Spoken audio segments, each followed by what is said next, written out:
there, I'm Angela. Welcome to the channel or welcome back. And today I'm doing my version of the hashtag 5 handmade essentials. If that sounds interesting, stay tuned. First off, thank you so much to Alexa over at Needle and Fur. I'll link her channel below. And if you guys haven't checked out her channel, do so. She's so funny. I love her channel. Her sense of humor is fantastic.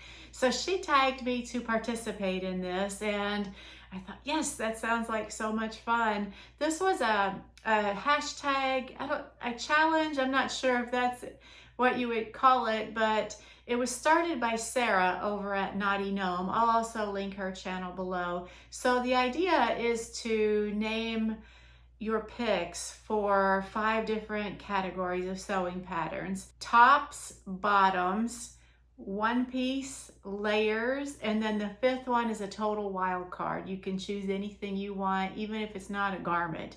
So I thought that sounds like so much fun, and it made me really have to look back on some of the things that I've made since I've gotten back into garment sewing in like late 2019.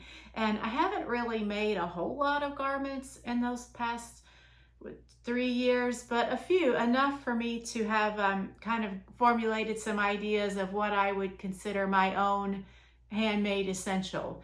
So with that, let's jump in. So my pick for top would probably have to be the Love Notions Rhapsody. I'll put a picture up here.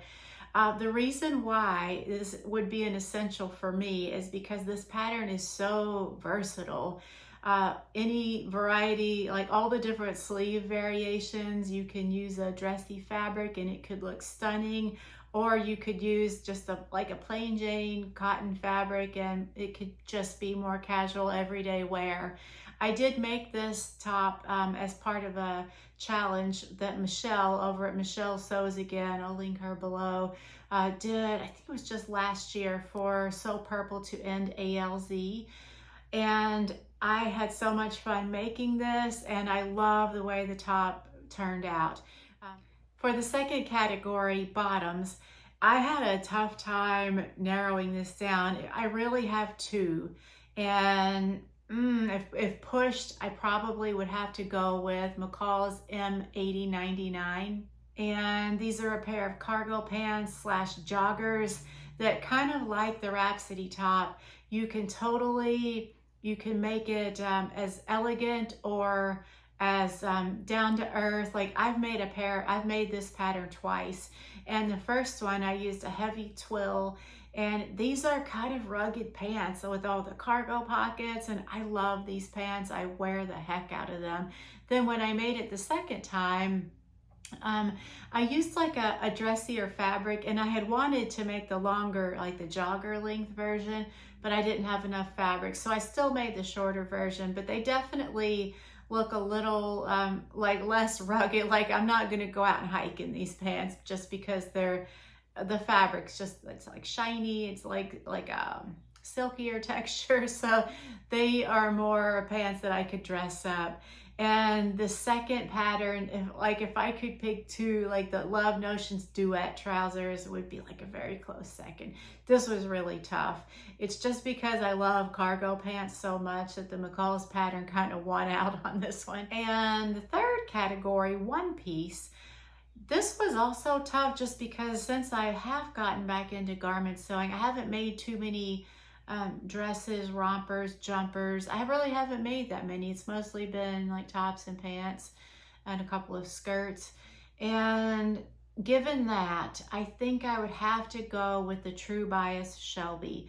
This was one of the first outfits that I made when I did get back into garment sewing. And I made the shorter length romper.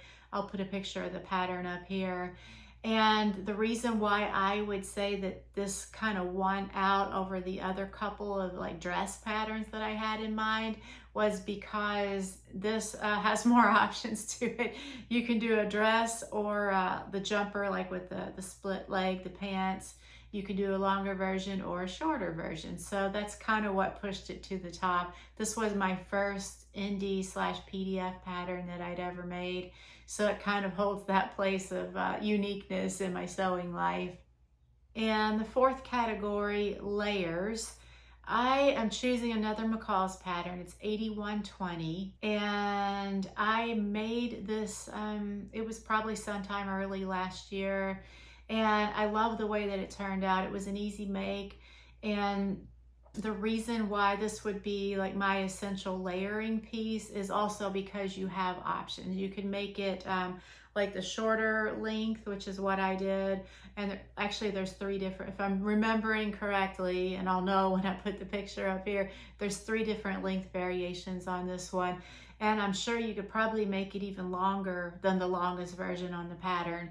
And it calls for, let's see, I used a Georgette, so I think if I remember correctly, the pattern called for like a sheer chiffon Georgette, but I'm pretty sure that you could use like, I'm thinking you probably could get away with a challis on this one, or any kind of a silky, and it would look really good. So it's really pretty. And I have a feeling, because I wear so many cardigans, that if I had made several different cardigan patterns, that maybe one of those would be my essential, but I really haven't yet. Although it's on my radar to make some cardigan type toppers. So this is one of the very few toppers that I have made so far, and I really liked it. I've worn it out. I did make mine a little bit dressier, so I don't have as many opportunities to wear it, but I do love it. So for the 5th category, I think I'm gonna have to go with my Simplicity jacket. It's S8843, I think. I'll put a picture up here. I made this jacket in collaboration with Pam over at Made by Pam. I'll link her channel below. And she and I made there's a couple of different variations of this pattern of the jacket, and we each did different ones with different features. So that was really fun that we weren't doing the exact same one together. We used totally different materials, so it was really a fun make to do together with her. And I have to say, this jacket, other than my wedding gown, which I made like way back in 2004 and 5, this jacket might be the thing that, like, my favorite thing I've ever made. I wear the heck out of this jacket. I love it so much, and it's definitely an essential for me. So there you have it. Those are my 5 handmade essentials. What are your guys? Let me know in the comments below. I would love to hear, what are your essentials? We all have our own different spins on this, and it's so fun to hear all the interesting perspectives that you guys have. And thanks again to Alexa for tagging me to do this. I really appreciate it. And thanks for thinking of me, and also giving me this chance to kind of look back at some of the things I've made and reflect on, like, if I could only have like 5 patterns, what would they be? Oh, so thank you guys so much for watching. I appreciate you being here. I will be back this weekend. I'm committing to doing a Friday sews this coming weekend. So I will see you then, and I hope you're having a great week. Bye.